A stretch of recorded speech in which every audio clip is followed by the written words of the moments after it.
Encore traumatisé et sous couvert d'anonymat, ce témoin affirme avoir assisté à un assaut mené, selon lui, par des membres des forces spéciales.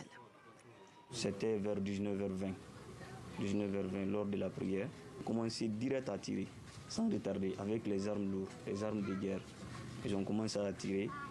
Derrière le portail défoncé, des murs criblés de balles. Dans la cour, des proches du colonel Sadiba Koulibaly Agar errent depuis le 22 juin, jour de l'attaque où le colonel n'était pas présent. Exceptionnellement, notre caméra est autorisée à filmer la maison transformée en champ de bataille. À l'intérieur aussi, les traces de tirs sont partout.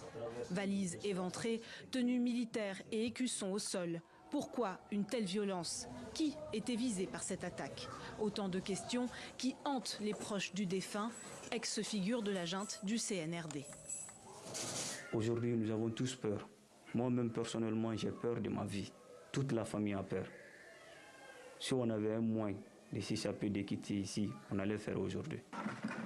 Mardi soir, le parquet du tribunal militaire de Conakry annonce sa mort. Selon le rapport d'autopsie, il aurait succombé à un arrêt cardiaque, imputable à un psychotraumatisme et un stress prolongé. Une version rejetée par ses avocats. En réalité, nous avons tenu les audiences, tout ce parcours-là, de l'enquête préliminaire jusqu'à la décision.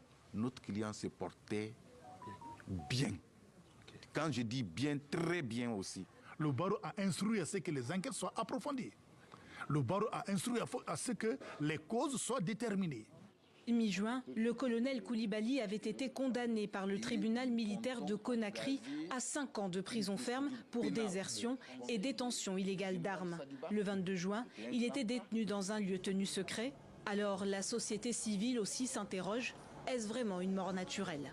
Nous avons demandé une contre-expertise internationale et avec l'assistance ou la participation du pool d'avocats de Sadiba et de la famille pour élucider davantage les conditions de son décès. Et en même temps, nous avons demandé la mise en place d'une commission d'enquête indépendante. Ce vendredi soir, le colonel Sadiba Koulibaly a été inhumé dans son village natal de Magali Faraba, dans le nord-est du pays.